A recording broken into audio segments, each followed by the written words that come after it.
Graça e paz, igreja. É grande alegria que nós estamos reunidos aqui. Que a graça do nosso Senhor Jesus Cristo esteja aqui entre nós. Venho falar sobre o papel do pai.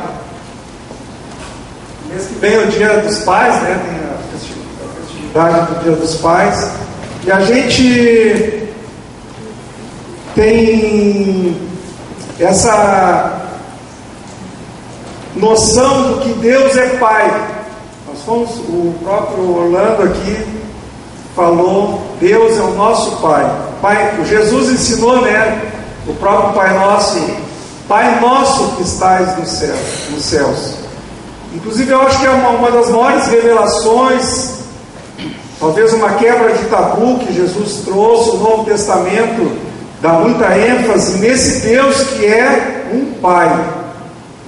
É algo tremendo. As religiões, a maioria das religiões não conhece. Eu creio que os muçulmanos, né, eles vivem naquela escravidão em muitas religiões, porque existe um Deus, pode ser até monoteísta, um Deus presente, um Deus que olha tudo, que vigia eles, vigia cada passo, mas não é um Pai, é um Deus vingativo, é um Deus que está ali pronto a castigá-los, assim que eles errarem. E o cristianismo quebrou esse tabu, disse que Deus é o nosso Pai, uma linguagem, uma comunicação que nós todos entendemos muito bem.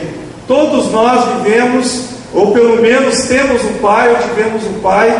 Uns convivem mais com o pai. O Orlando não teve tanta felicidade, mas até encontrar Jesus aos 12 anos, ele começou a encontrar o verdadeiro pai.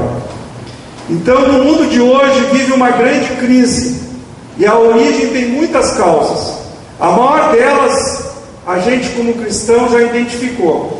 Agora, recentemente, o Brasil saiu nas ruas e a maior crise, o maior anseio daquela população nas ruas era o quê? Era a falta de Jesus. Eles não têm a mínima consciência do que eles estavam querendo naquelas lutas, era Jesus Cristo e as promessas de Jesus. Porque uns queriam uma bolsa, outros queriam cancelar as bolsas. É uma loucura, eles nem sabem o que querem. O povo está desnorteado, eles não sabem o que querem. Mas no fundo, nós sabemos o que o povo aí fora quer. Eles querem é Jesus. As promessas do mundo novo, a Bíblia diz que vai ser feito tudo de novo. As coisas velhas já passaram, quando ele fizer a nova Jerusalém, a nossa morada eterna. Então, depois dessa causa principal, que é a falta de Jesus, a maior crise é a destruição das famílias. Pois é no contexto da família que são geradas todas as virtudes de gerações a gerações. Os pais são agentes de Deus para mostrar aos filhos o amor de Deus e mostrar aos filhos quem Deus é. Esse é um legado que os pais têm em primeira mão, eles mostrar o amor de Deus. Com a dissolução da família, a figura paterna é levada ao segundo plano. O nosso irmão Júlio Golias tem falado muito sobre o papel do pai, aqui domingos pela manhã. Então a família se separa, normalmente a mãe fica com os filhos, o pai cai fora do convívio dos filhos. Dentro desse contexto, a própria Ministério da Saúde, da Habitação, hoje a gente não sabe nem o nome dos ministérios, tem tantos ministérios, né? É dentro desses contextos oficiais, a família é identificada pela mãe, não é mais pelo pai. A Cristina vai nas vilas, nos postos de saúde, como enfermeira, levando os estágios às alunas dela, e lá o cadastro daquela casa é em nome da mãe. Porque o que acontece? O pai, ora é um que está ali, como o marido, daqui a um tempo é um outro. A mãe fica com as filhas, com os filhos naquele local. A mesma coisa quando tem essas transferências de vilas, o município dá moradias, o cadastro é no nome da mãe. Então a figura do homem começou a ficar em segundo plano. As repercussões da ausência do pai na criação dos filhos são muito grandes, são lamentáveis. Hoje, então, as mães assumiram a dupla função de serem pai e mãe. Muitas vezes o pai sai de casa, ele parece que o amor pelos filhos estava vinculado à presença dele na casa dele, estava vinculado ao amor pela mãe. Quando ele se afasta daquela mãe, se junta com outra, parece que até o amor pelos filhos hoje esfria. A gente tem visto isso muito frequentemente. Então, nós vamos meditar essa noite no papel do Pai, tanto o Pai natural quanto o nosso Pai celestial, nosso Deus. Somos filhos de nossos pais e nossas mães, devemos honrá-los e deles já recebemos muitas das nossas influências. Toda uma carga de influência nós já recebemos, principalmente dos nossos pais.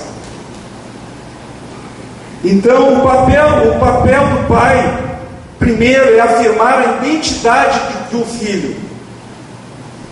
Ele que vai afirmar, vai autenticar a identidade do filho. O filho vai se conhecer, vai encontrar o seu valor através daquela autenticação ali que o seu pai vai dar. Então é interessante que os judeus até o dia de hoje fazem uma festa para os seus filhos quando eles chegam aos 13 anos, que se chama Bar Mitzvah, mais ou menos assim. E eu participei de uma festa, um filho de um sócio meu que é judeu, fez, há uns anos atrás, o filho fez 13 anos, e naquela época a empresa não estava tão firme, ele era um sócio minoritário, esse meu colega, e ele fez uma festa que eu notei que era acima até da sua capacidade. Aquela festa que tu vê que foi feito um esforço, mas foi uma festa, olha, daquelas de arromba, como se diz. Foi assim, dos melhores lugares que tem em Porto Alegre, as coisas melhores ali, e foi uma alegria que não dá para esquecer, tanto na sinagoga quanto depois lá no clube. Ali eles levantavam o jovem de 13 anos e até às vezes em cima de uma cadeira, às vezes nas costas, e pulavam e gritavam os amigos, os parentes. E sabe o que o pai, numa festa de Bar Mitzvah, um judeu diz para o seu filho naquela noite? Principalmente a mensagem é essa: este é o meu filho amado, em quem eu tenho prazer. Essa frase é comum para você? Então, Jesus foi gerado por Maria. Ele viveu muito um preconceito de um filho bastardo. Filho bastardo é um filho feito fora do casamento. Então, Maria era a mãe dele, mas o José sempre foi visto com aquele noivo da Maria, mas não teve aquela paternidade. Os judeus têm naquela época tinha um grande preconceito contra filhos bastardos. Se eu não me engano, nem na sinagoga podia entrar, tinha uma série de preconceitos. Então, até o batismo de Jesus, muitas pessoas duvidavam que ele fosse o Filho de Deus. Mas no batismo, olha que glória, ali foi o Bar Mitzvah de Jesus. Deu para entender? Ali o próprio Deus, porque José não tinha autoridade de dizer: este é o meu filho que eu gerei, o meu filho amado, em quem eu tenho prazer. Mas no batismo de Jesus, o próprio Pai de Jesus Cristo, o Deus de todo o universo, ele chega para Jesus e disse: este é o meu filho amado, a quem eu me comprazo, a quem eu tenho prazer. Isso é uma revelação muito grande, porque a partir desta autenticação sobre a identidade de Jesus começa o seu ministério, com todo o poder, e toda a unção que veio do Pai. É o Pai que delega essa unção, essa identidade para o seu filho. E o que hoje na família está acontecendo? O pai cai fora, principalmente na idade que o filho está precisando mais. Vê que os judeus fazem aos 13 anos, numa idade que ele está decidindo o futuro dele, já está pensando, né, em que curso ele vai ir, qual é o futuro dele. Então, naquele dia, ele é aprovado como um filho amado. Então, depois dessa autenticação, Jesus vai agora para o templo, tem a aprovação, né, do diabo no deserto com Jesus, e ele vai na sinagoga e abre os pergaminhos em Isaías 61 e diz: o Espírito do Senhor está sobre mim. Olha a autoridade que ele, a partir dali, ele toma para si. O Espírito do Senhor está sobre mim, pelo que me ungiu para evangelizar os pobres, enviou-me para proclamar libertação aos cativos e restauração da vista aos cegos, para pôr em liberdade os oprimidos e apregoar o ano aceitável do Senhor. Olha que autoridade ele começa a trabalhar no seu ministério a partir daquela autenticidade que dá sobre a sua identidade. Então, a identidade de Jesus não era uma carteirinha, a identidade dele, mas era a unção do Pai que estava sobre ele. Então, assim o Pai aqui na terra, quem é Pai, ele tem esse primeiro dever, essa consciência de que ele dá essa autenticidade para a identidade do seu filho. Então o Pai é um canal de Deus para mostrar generosidade, aceitação, disciplina e amor incondicional ao seu filho, mas principalmente para gerar no caráter dele, dizer para ele que ele tem muito valor, é uma pessoa muito preciosa, que Deus tem muito propósito na vida daquele filho. Então, inclusive a identidade sexual é dada pelo Pai. Aqui temos um biólogo, Kurt, e a gente não faz muitos séculos, descobrimos que é o homem que escolhe o sexo, é na genética, nos cromossomas masculinos é que está a definição do sexo. Acho que eu creio que todos já sabem disso. E também na parte espiritual, quando ele define, a criança está crescendo, ele vai e autentica isso. Ele diz: tu é o meu garotão, tu é o meu homem da casa, né? Tu vai, né, ser um grande homem de Deus, que hoje nós podemos dizer para os nossos filhos, né? E ele na consciência dele, ele diz: eu sou um grande homem, olha o que o meu pai diz de mim. Da mesma maneira, a filha mulher, a mãe até pode dizer: tu é a minha princesa, minha princesinha. Mas quando o pai diz: você é a minha garota, tu é a garota do papai, é diferente. É algo tremendo espiritualmente, essa autenticação, essa afirmação do caráter sobre aquela criança. Hoje, para termos uma ideia, tem uma educação que está começando a ser gerada sobre criar os filhos sem uma clara identificação da sexualidade, até com brinquedos que confundem a sexualidade, para não provocar nelas um direito que elas têm de escolher a sua sexualidade. Olha que mentira! Então, deixar da criança dar brinquedos masculinos para uma menina para ver se ela tem alguma tendência masculina.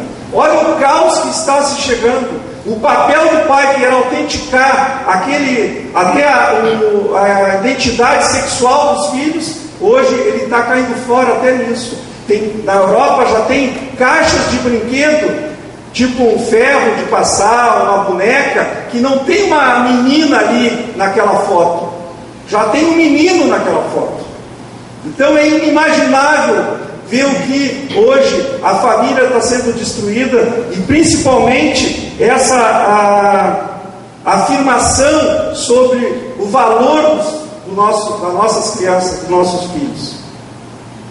Se você não recebeu de seu pai palavras que afirmassem seu valor, agora levando para Deus, que é o nosso Pai verdadeiro. O nosso pai aqui é pai há quantos anos? Quantos anos vai ficar pai de cada um de nós aí? Uns 60 anos? Um tempo em comum? Mais ou menos isso. Difícil passar disso, né? A gente ter 60 anos, ter pai vivo, 70 anos. Mas o nosso Pai verdadeiro é o Pai celestial. Ele nos emprestou um casal aqui de pai e mãe. Se você não entender isso, ainda você vai se frustrar, porque até os nossos pais vão nos frustrar. Então, o nosso Pai que está no céu diz essa noite para você que está escutando até agora e está dizendo: ai, como meu pai falhou comigo, como a minha mãe também falhou comigo. E eu acho que não teve nenhum pai que foi perfeito, não teve mesmo. Mas sabe o que diz em 1 Pedro 2,9? Se você abrir, eu quero que você abra lá no final da Bíblia, e eu queria personalizar para você. Cada um personalize para si o que está em 1 Pedro 2,9.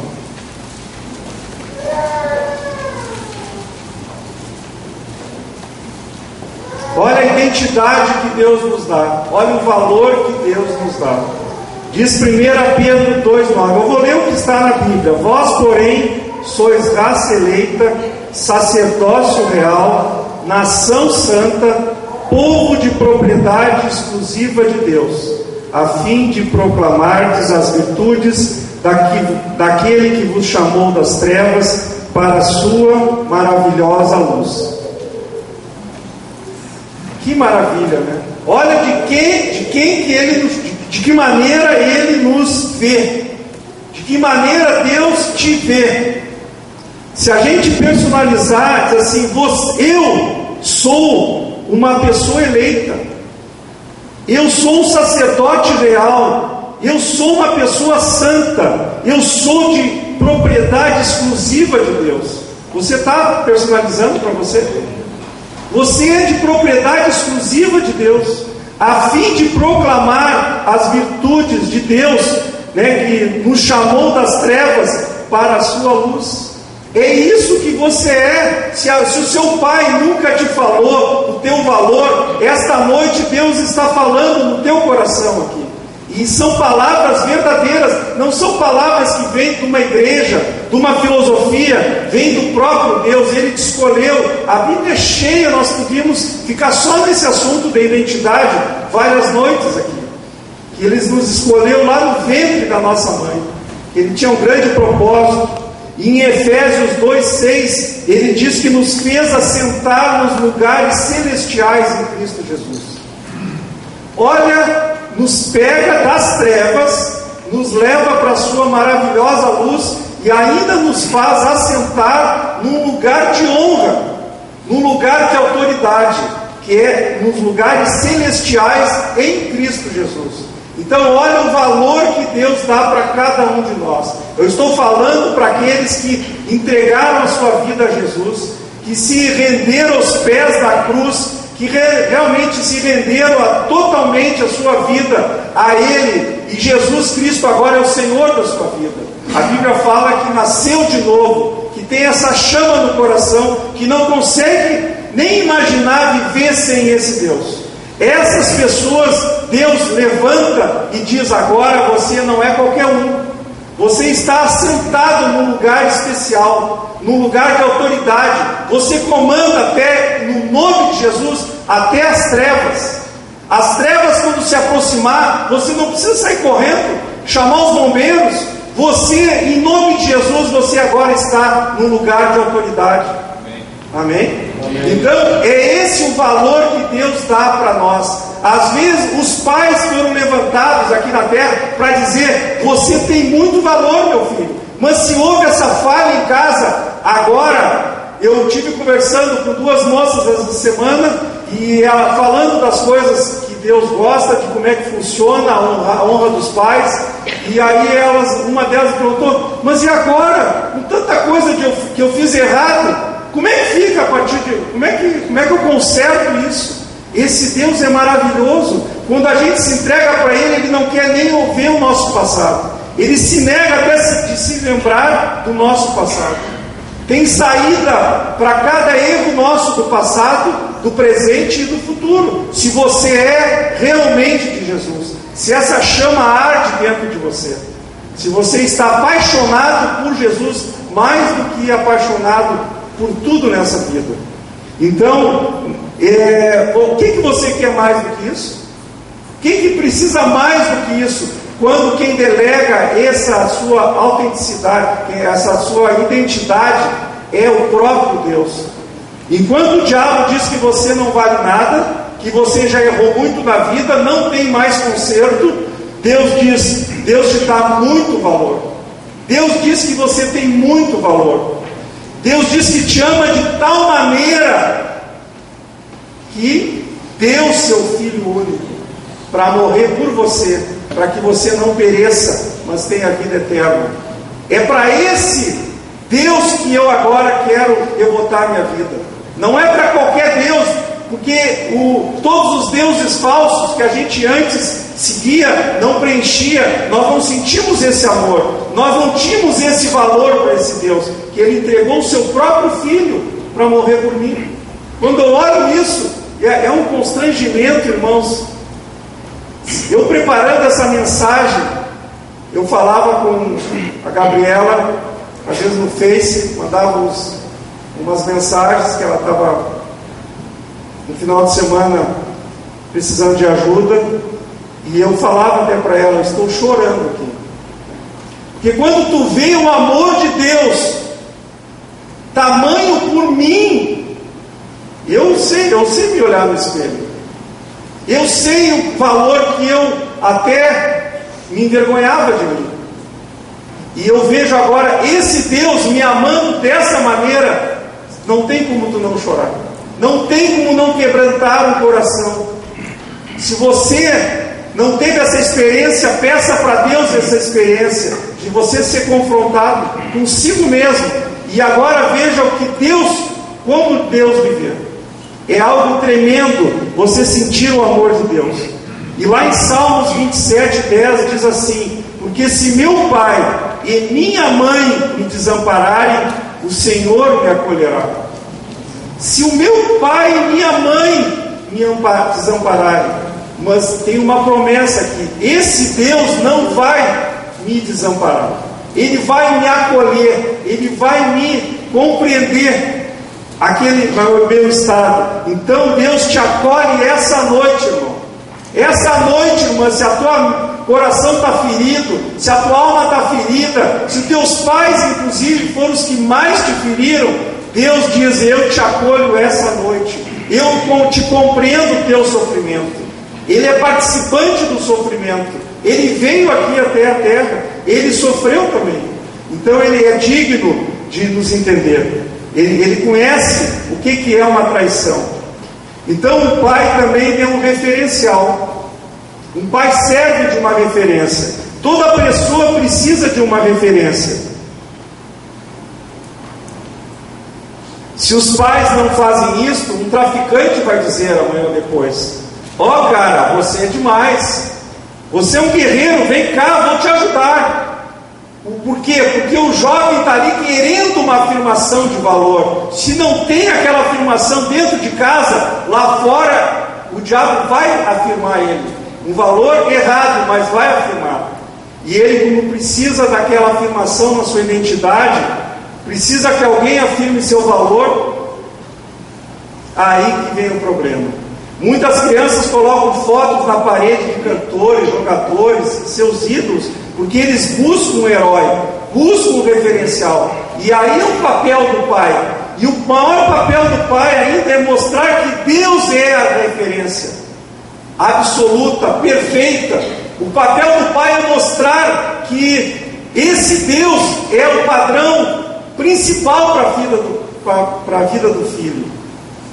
E é pelo exemplo do pai de viver com esse Deus, de ter intimidade com esse Deus, que é o padrão perfeito, que esse nosso herói, que o filho vai querer ter intimidade com esse Deus. Essa é uma grande barreira que existe para os jovens se converterem, vendo os pais fora dessa intimidade. Até pode estar dentro de uma igreja, mas vê até hipocrisia, porque às vezes até pior dentro da igreja. É mais fácil às vezes um jovem se converter e entrar sozinho, e temos visto muitos entrarem aqui primeiro, jovens, porque ele vem com aquela ânsia, ele está procurando o herói.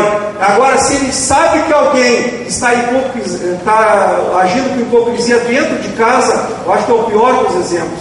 Então, o exemplo bom do pai é ele fazer o que o pastor falou, trazer Deus para dentro do lar, fazer um culto doméstico, orar, abençoar, não passar em branco o dia sem ver a presença de Deus naquele lar. O lar é o lugar mais importante, é a nossa casa. É ali que nós vivemos, é um lugar de segurança, é um lugar que Deus tem que estar presente. Nós somos uma igreja em célula. Graças a Deus por essa visão aqui da liderança da igreja, da visão pastoral da igreja. E nós, para dentro da nossa casa, podemos trazer outros irmãos e ali fazer uma festa. Toda quinta-feira é o dia da célula lá em casa, aquele encontro caseiro de estudos, de orações, de louvores, de compartilhar experiências. Para nós é uma festa, é uma alegria, é o dia mais importante da semana. Nós trouxemos Deus para dentro de casa e ainda repartimos essa riqueza, esse herói, o nosso herói, com os amigos. Aqui tem vários da nossa célula, não é verdade? E eu creio que das outras células também, o melhor dia é o dia da célula. Amém? Amém. Então, o pai tem a responsabilidade também de ensinar aos filhos a palavra de Deus. Lá em Deuteronômio, vamos abrir, lá no início da Bíblia, Deuteronômio 6.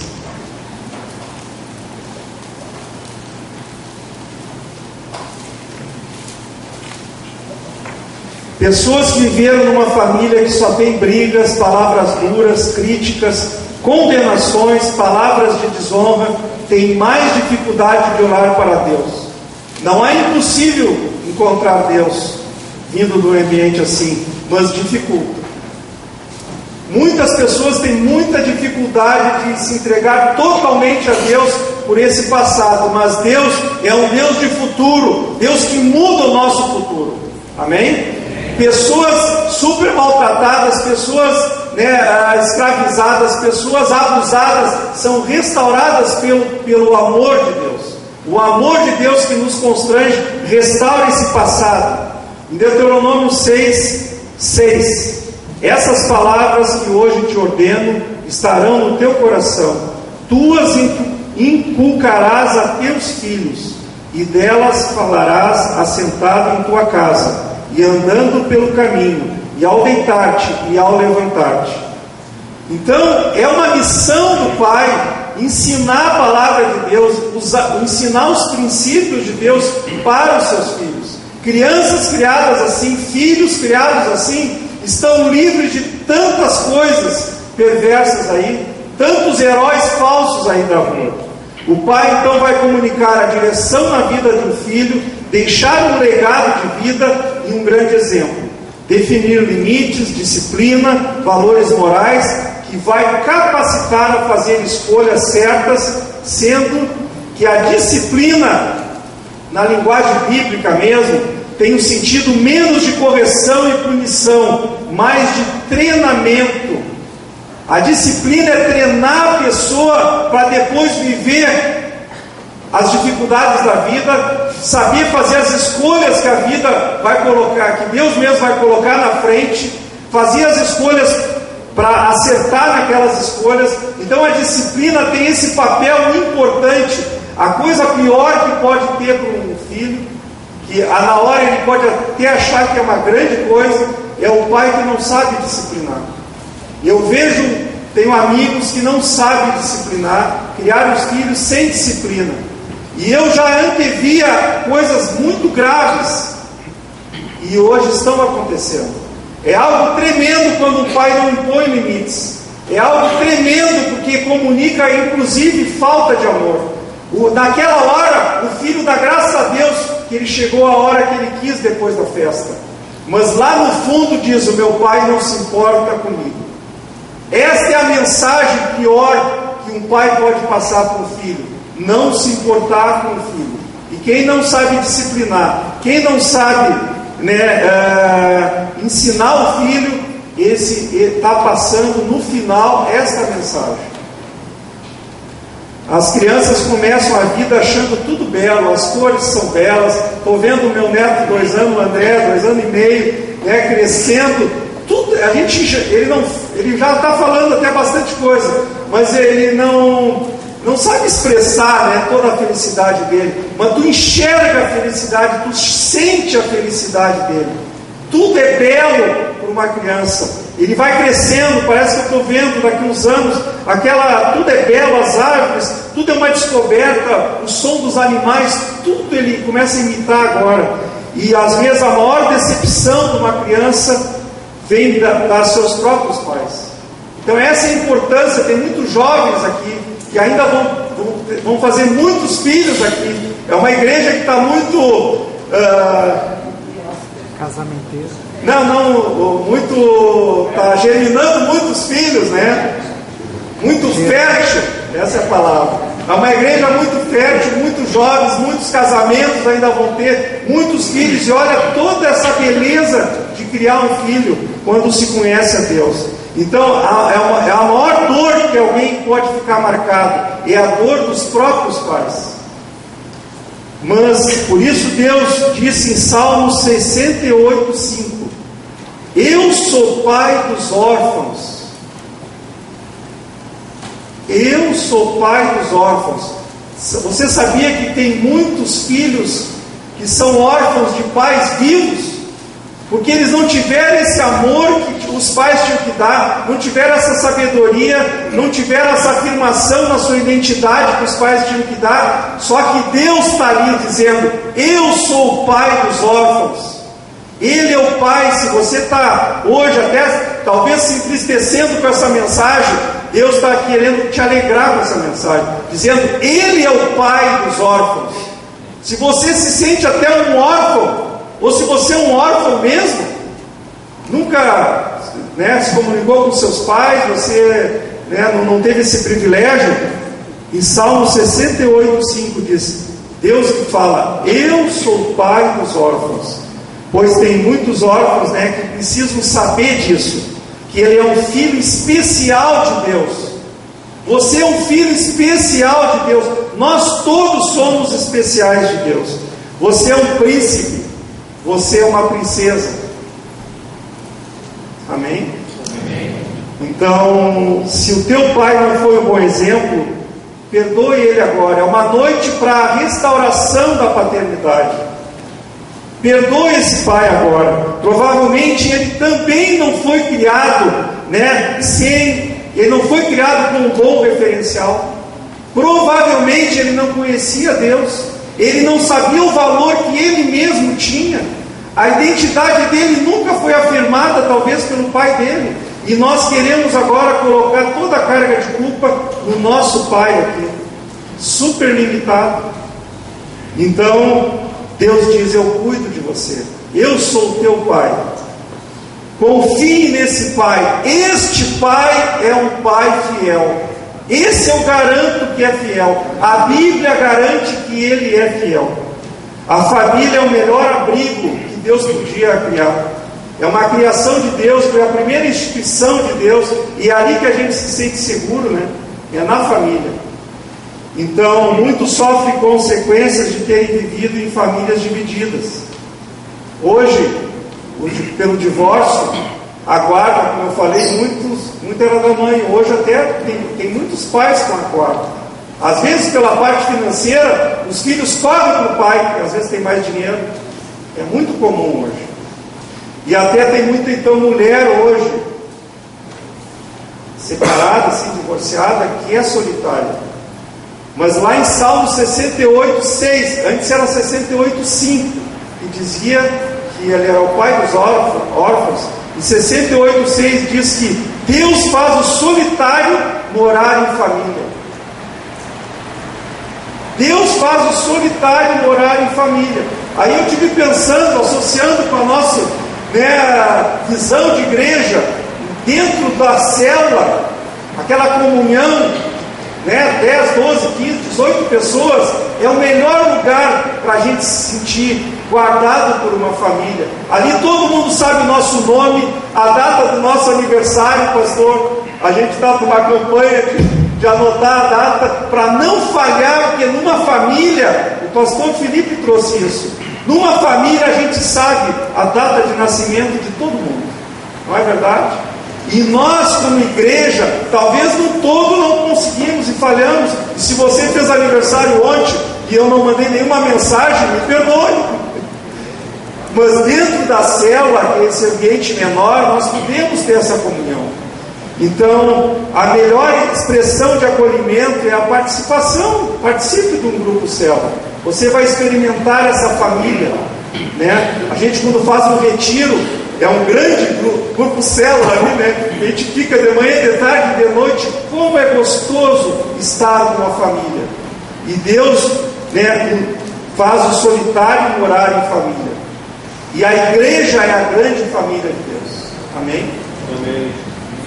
A paternidade espiritual hoje é restaurada através do discipulado. Através do discipulado, o discipulador é um pai espiritual. E o discípulo é um filho espiritual. Talvez com todas as falhas da criação, todas essas falhas dos nossos pais, vai ser ali, ó, olho no olho, que o discipulador vai poder amar, afirmar a identidade do discípulo, dizer que ele é uma pessoa muito vitoriosa, vai se alegrar muito, tem muito valor a tua vida. É papel, eu creio que principal do discipulador, inculcar no discípulo que ele tem uma pessoa de muito valor, principalmente no início da caminhada, que ele vem cheio de culpas, cheio de pecados, cheio de coisas que tem que ser consertadas, e o discipulador está ali mais para ouvir e para afirmar o valor daquele discípulo. Muitas pessoas não querem discipular, até aqui na nossa igreja, porque acham que precisa ter grande conhecimento da Bíblia, se acham fracas nesse sentido. Mas eu quero dizer aqui que nós temos aprendido que o papel principal é amar o seu discípulo, e eu creio que todos nós estamos capacitados. Amém? É o amor que você já recebeu de Deus, é o valor que você já entendeu que você tem. Você vai transferir isso para o seu discípulo. O resto, meu irmão, o resto é mais fácil. Qualquer dificuldade teológica, tem uma equipe de pastores, de líderes de célula que vão lhe ajudar. Se você está disposto a ser um pai espiritual, se você está disposto a ser um filho espiritual, pelo menos no início, no futuro, todo filho tem a melhor das ambições, ele quer ser pai. Amém? Então todo filho, ele vai crescer, ele é um discípulo, ele vai crescer e vai gerar um filho espiritual, ele vai cuidar do filho espiritual. Então isso é o chamado discipulado, é o cuidado, é a paternidade espiritual. Uma outra coisa importante do papel do pai é mostrar a generosidade de Deus para os filhos. Se nós não tivermos pais que foram generosos, ou não comunicaram pelo menos isso para a gente, podemos estar olhando para Deus através dessa lente mesquinha, assim, né? Ao contrário de generoso. Já ouvi filhos dizer: meu pai gastou muito com bebida, gasta para outra mulher, mas para mim ele não investe em mim. Isso passa uma imagem muito ruim quando um pai não é generoso para o filho. A generosidade não tem nada a ver com a quantidade, e sim com uma atitude no coração. Eu tive, e pelo menos meus irmãos e eu tivemos uma experiência maravilhosa com nossos pais. Eles erraram muito no relacionamento entre eles, falharam muito, não conheciam Jesus, sofreram muito as consequências dessa ignorância para com Jesus, mas nos mostraram uma tamanha generosidade que às vezes eu me envergonho. Deram tudo que tinham e o que não tinham para nós. Eu me lembro que nas mínimas coisas, eu me lembro que às vezes ele trabalhava nos Correios e Telégrafos, o meu pai, era na sede, na Praça da Alfândega, e eu ia, acho que num dentista, era lá da associação deles, eu ia num dentista muito pequeno, 6, 7, 8 anos, e ele me levava depois daquela revisão, não sei, a confeitaria Mateus, tinha ali, né? E me pagava um bolo inglês com uma Coca-Cola. E eu sabia uma coisa, que aquilo para ele era um grande esforço, porque para ele era difícil pagar aquilo naquele lugar. E aquilo marcou a minha vida, que eu não esqueço até hoje, porque eu sabia o esforço que ele fazia para me levar, me pagar aquilo ali. Até sobre isso também, uma coisa que eu nunca vou esquecer, eu gostava sempre de estudar, de ler, lançaram uma enciclopédia Delta Júnior, isso há 40 anos atrás, e foi um vendedor daqueles muito bons, que bateram na porta e fizeram uma apresentação, e o meu pai se comprometeu a comprar. E eu fiquei muito alegre. Ele levou um exemplar ali, a gente deu uma olhada, tinha aquelas figuras, não tinha internet, não tinha o Google, não tinha nada, e aquilo era um sonho, né? Quando veio eu nem sabia que existia aquilo, e quando mostrou, e meu pai decidiu comprar, tinha várias parcelas para pagar, nós morávamos numa casa de madeira, e eu me lembro que naquela madrugada eu vi os dois conversando, e chegando à conclusão que eles não podiam comprar, não tinham assinado ainda. E eu lembro que na cama eu chorei sozinho, assim, né? Porque eu queria muito aquela enciclopédia. E eu cheguei de manhã e falei para a mãe assim: mãe, eu queria dizer que eu acho que eu não preciso daquela enciclopédia, eu acho que ela é muito cara e vai fazer, né, muita diferença aqui em casa. E ela, pois é, e tal, eu vou falar com teu pai e tal. Mas eu não sei como eles compraram. Eu não vi eles assinarem, eu não vi nada, eu só vi quando chegou a enciclopédia. Gente, é demais. E é assim que eu fui criado. E teve mais. Eu, quando me casei e estava começando uma empresa, não tinha quase nada. O meu pai não tinha quase nada, ele só tinha um fundo de garantia. Eu era o primeiro filho a casar. Ele tirou o fundo dele, eu tive que comprar no nome dele um apartamento, financiado pelo BNH na época. Comprei no nome dele porque ele tirava o fundo de garantia dele se comprasse um apartamento. Então eu comprei no nome dele, claro, eu conseguia. Eu me lembro que todo o salário da Cristina no Hospital Conceição, que era enfermeira do Hospital Conceição, nós pagávamos a prestação. Anos e anos, só o salário dela era só para pagar a prestação. E a gente vivia com o resto com o que eu ganhava. Nós investindo na empresa. Então aquilo é uma forma de generosidade que tu não compreende. Um filho, assim, a gente fica assim, ó. O primeiro rancho, quando eu caso, a alegria dele de levar para todos os filhos. Quando a gente chegava na hora de mel, tinha um rancho que ele levou ali. Então eu fui criado nesse ambiente. Então, em outras áreas eu tive muitas falhas. Os pais não conheciam Jesus, mas esse amor deles, essa generosidade deles, plantou alguma coisa muito forte em mim. Para nós, para nossa família se converteu, dar o dízimo foi muito fácil, irmãos. Foi muito fácil ser ofertante e dar o dízimo. Ajudar pessoas, cuidar de pessoas, foi muito fácil. Então, se você plantar generosidade, mostrar generosidade para o seu filho, o valor não tem comparação. Vai ser um peso. Hoje tem gente que está nas igrejas e é avesso a ajudar a obra de Deus. E eu digo assim, é muita repercussão do passado deles.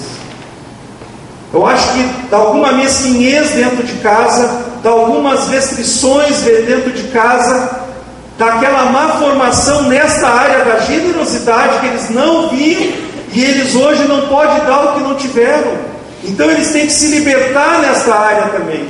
Então, para mim foi muito fácil, para mim é muito fácil, é com alegria que eu vejo que tem uma caixinha branca aqui para as crianças, e o meu neto com 2 anos e pouco, ele nem sabe direito o que faz, mas a alegria é maior nossa de ver ele levar ali uma oferta que as crianças dão.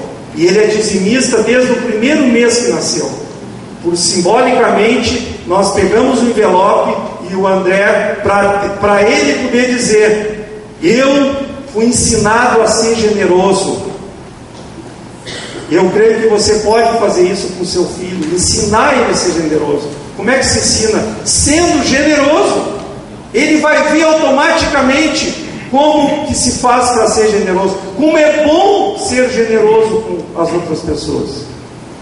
Então eram umas características. Eu quero dizer que eu tenho muitas falhas. Eu tenho membros da minha família aqui. Quanto mais eu convivo, as pessoas que eu mais convivo sabem de todas as minhas falhas. Eu falei isso para a glória de Deus. E eu acho que vocês notaram, não é um mérito meu, é a formação que eu recebi nessa área. Deu para entender? Então, o pai, como um provedor, para terminar, tem muitas características que Deus, o nosso Deus, nós podíamos ficar semanas assim, o que Deus Pai é para nós. Mas o pai como um provedor. Um pai aqui na terra traz toda a segurança de um provedor, que satisfará todas as necessidades, até as materiais para os seus filhos.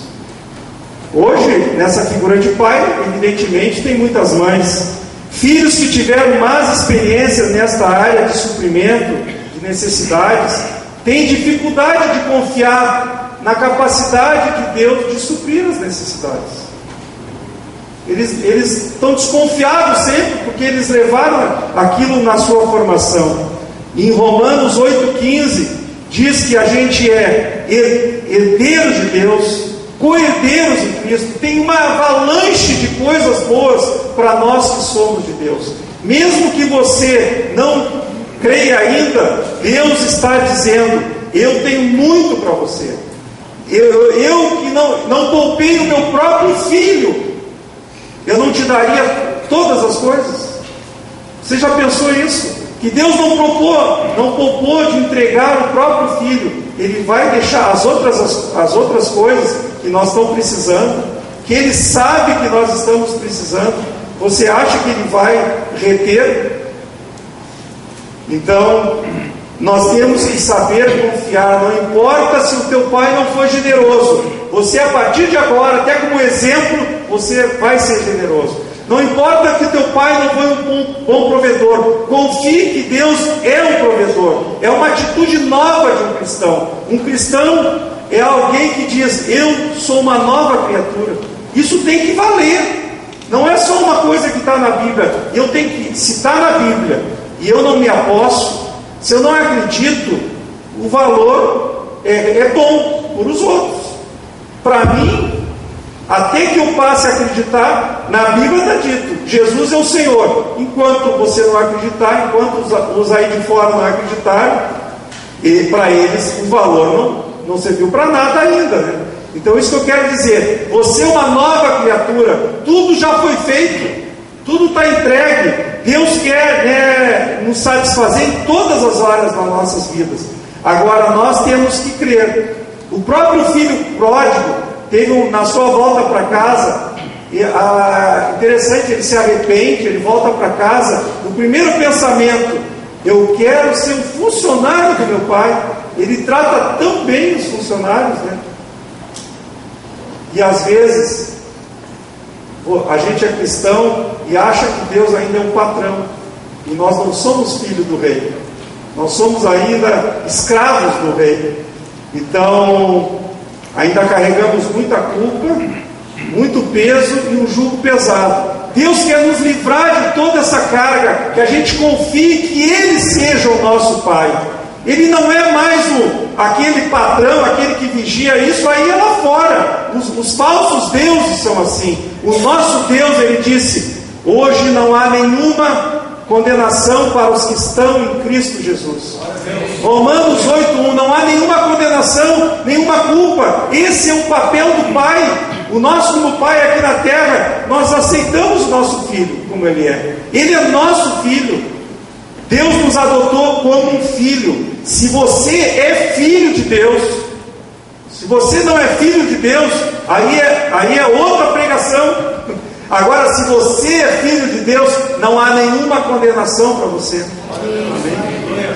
Então, aquele que não poupou, Romanos 8:32, o seu próprio filho, antes por todos nós o entregou, porventura não nos dará graciosamente com ele todas as coisas? Então essa confiança que a gente tem num pai, não tem comparação. Só tem a comparação quando você é filho e confia no pai. Ainda mais quando você é criança. A música que nós cantamos sempre, quando a gente é criança, né, a gente confia. Uma criança, quando atravessa uma rua, atravessa uma avenida, pode ser a mais complexa travessia aqui da cidade. Se está do lado do pai, de mão dada com o pai, ele está olhando para cima, olhando para uma árvore, não está nem aí. A gente já não é, né? Se eu estou atravessando, eu já sou adulto, estou com meu pai. Se eu estivesse com meu pai, eu também estaria olhando. A confiança, então a gente tem que ter essa confiança como criança. Essa aí que Deus nos chamou, de ter essa confiança em Deus Pai, como uma criança tem no seu pai, quando acredita no seu pai. Agora, se o seu pai até falhou, ele disse: se teu pai te desamparou, mas eu sou o pai perfeito, eu sou o pai que sempre te cuidei, eu que sempre estava lá. Ele não fugiu da tua crise, ele sempre estava lá na crise, ele estava no meio da crise. Então, o papel do pai, o papel de uma mãe, hoje as mães estão fazendo muito o papel de pai, é esse de inculcar nos filhos que os filhos têm muito valor. Quero que você saia essa noite daqui e você realmente pense: você está vivendo esse evangelho que diz que você tem muito valor, que Deus deu em troca de você, para salvar você, desde o jardim do Éden, livrou da árvore da vida. Hoje essa revelação do pastor Felipe, ele já estava cuidando de nós, e agora ele mandou na plenitude dos tempos Jesus Cristo para morrer no teu lugar. Olha o teu valor.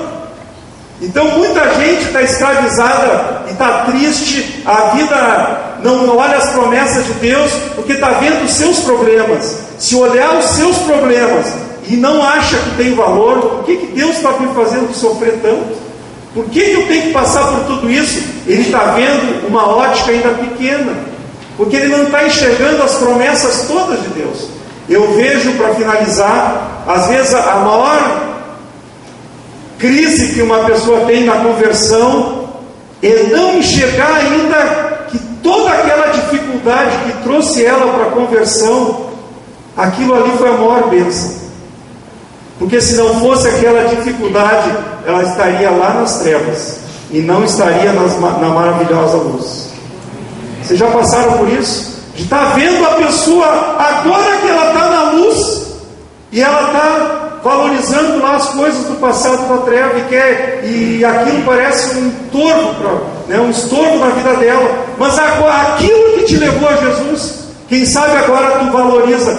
Jesus, eu era tão dura de coração que eu não estava te enxergando quando eu estava bem, mas quando eu passei aquela luta, agora eu te tenho. E se a gente não vê Jesus como o nosso maior tesouro, nós não entendemos nada ainda. Aí eu não vou entender nem o meu valor, porque se eu não entendi o que Deus fez por mim, que valor eu tenho? O valor eu tenho quando eu entendi que Deus me deu valor. Deu para entender? Se você ainda está questionando a sua luta agora demais, não, você tem que sair dessa luta. Deus vai te livrar da tua luta. Deus é que vai te tirar dessa luta. Agora, se você ainda ficar centralizado e nunca agradecer, agradeça uma vez: Jesus, obrigado por aquela luta, obrigado por essa luta, que eu estou lutando ainda, eu vou ser vencedora, como diz a tua palavra, mas foi essa luta que me levou até estar aqui. E no caso de vocês aqui, estar aqui na igreja hoje, porque foi numa luta que eu vim. A minha família veio numa luta. A maioria que está aqui não foi numa luta. Nós já não vencemos aquela luta depois de uma caminhada, depois que eu entendi o meu valor, entendi o que Deus fez. Então, vamos valorizar até as lutas. Parece que Paulo era meio maluco. Paulo dizia que aqueles leves tribulações não eram nada pela glória futura. Ele chamava aquela perseguição que ele apanhava, que ele era preso, de leves tribulações. Olha aqui. E se quem conhece a história de Paulo sabe o que era esse leve. Era muito pesado. Provavelmente a tua luta não é nada. A minha luta, quando eu vim parar aqui, não era nada quando Paulo, comparado com as lutas de Paulo. Então, irmãos, nós vamos tocar um louvor, e que você venha à frente com esse espírito quebrantado, que você entendeu hoje que é um filho de Deus amado, que você quer ser abraçado essa noite por Jesus, que você quer ser abraçado por esse Pai de amor, quer ser abraçado por esse Pai que não desistiu de você, mesmo quando você estava lá perdido, ou nas baladas, ou fazendo tudo errado. Deus amou você. Amém? Você entendeu isso? Você estava tudo errado. A Bíblia diz que quando nós éramos pecadores, Jesus morreu por nós. Ainda quando nós éramos pecadores. Muito mais agora que nós somos seus filhos. Ele vai resolver todas as coisas. Isso eu quero que gere em você um espírito de filho. Um filho quebrantado, um filho que confia, um filho que acredita nesse Pai. Nós vamos cantar, ficar de pé. Nós vamos vir à frente, que você vai ser abençoado. Você vai receber uma unção nova de Deus, uma unção de paternidade essa noite de Deus. Esse herói, esse sim é o teu herói. Esse é o teu exemplo. Graças a Deus, antes de nós orarmos, eu queria pedir que as meninas subissem aqui, a Nicole, a Giovana, a Gabriela e a Bruna. Nem todos conhecem. A Bruna e a Nicole, sim. A Nicole, a Giovana, a Bruna e a Gabriela. A Gabriela e a Giovana são irmãs. Estão vindo aqui há menos de um mês. Conheceram Jesus, se entregaram para Jesus e querem começar uma caminhada. E o que eu estava falando de discipulador é um pai espiritual. Todo mundo que se converte, com raras exceções, a gente vem do mundo. Os nossos pais erraram conosco. É uma coisa comum, elas não são diferentes. Mas agora Deus colocou já a Bruna como uma discipuladora da Gabriela e a Nicole como discipuladora da Giovana. São duas jovens, a Nicole e a Bruna. Elas têm uma célula de jovens na casa deles, que cuida de jovens.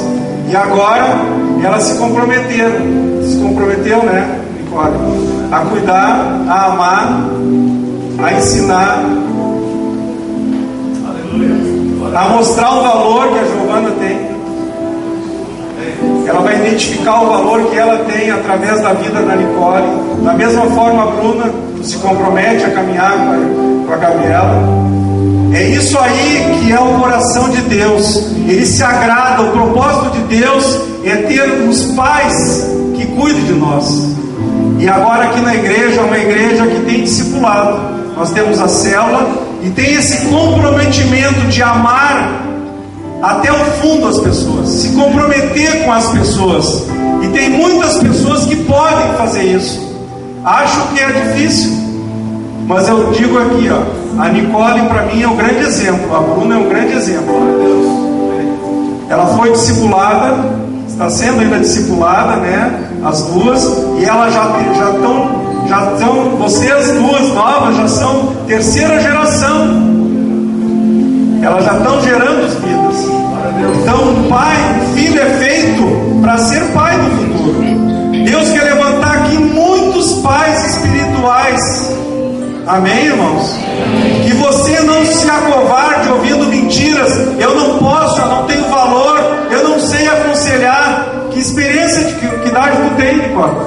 21? Olha a bagagem que você tem na sua vida para ministrar numa pessoa, para dizer o que é o certo, o que vai dar mais alegria, o que é honrar os pais. É isso que elas vão conversar. Então você pode, eu quero dizer mais uma coisa, você tem alto valor e você pode ser usado por Deus. E eu vou dizer mais, você vai ser usado muito por Deus. Pai, em nome de Jesus, Obrigado por essa unção de paternidade essa noite, Senhor. Obrigado pelo chamado de muitos aqui nessa igreja, Senhor, de fazer a Tua vontade, de gerar filhos espirituais, Pai, porque tem muitas pessoas que vêm, e a maioria, se não a totalidade, machucadas, e entram aqui nessa igreja, Pai, como entram em todas as igrejas, Senhor. Mas nós somos uma igreja que quer cuidar cada um, Senhor. Nós queremos se comprometer com cada pessoa, Senhor. Nós queremos agradecer os jovens dessa igreja que estão nos dando, Pai, lições, Pai, de como amar também, Senhor. Também muitos aqui de várias idades, Pai, estão se comprometendo nesta obra, Senhor. Nós queremos te agradecer e que a Tua fidelidade como Pai seja mostrada a cada discípulo, Senhor. Que a Tua grandeza como Pai, que o Teu amor como Pai seja revelado a cada discípulo aqui nessa igreja, Senhor. E em nome de Jesus nós te agradecemos, porque Tu é o nosso Pai. Tu é o nosso amado Pai. Tu é aquele Pai que nos ama, que nos põe no colo, que nos abraça, Senhor. Queremos ter essa comunhão contigo, porque Tu é o Pai verdadeiro, Senhor, que é o Pai eterno, Senhor. Não é por uma geração, Tu é Pai eterno, Senhor. A nossa alma anseia por esse Pai perfeito, por esse herói, Senhor. E esse é o nosso Pai, Senhor. Obrigado por essa vocação de amar as pessoas que Tu tens, Senhor. Que Tu entregou o Teu Filho, Senhor. Eu te agradeço do fundo da minha alma, e os irmãos aqui estão te agradecendo do fundo da nossa alma, Senhor, porque Tu nos tens como um filho, Senhor. Como um filho amado, um filho precioso. Eu te dou graças, Senhor. Abençoa todos nessa igreja, Senhor, do mais experiente ao menos experiente, com uma unção de paternidade essa noite, em nome de Jesus. Te dou graças, Pai. Te dou graças, Senhor. Se você está aqui pela primeira vez, você pode ficar aqui, nós vamos orar com você. Você vai receber uma literatura, senão você pode sentar no seu lugar e leva essa chama de paternidade para casa. Amém?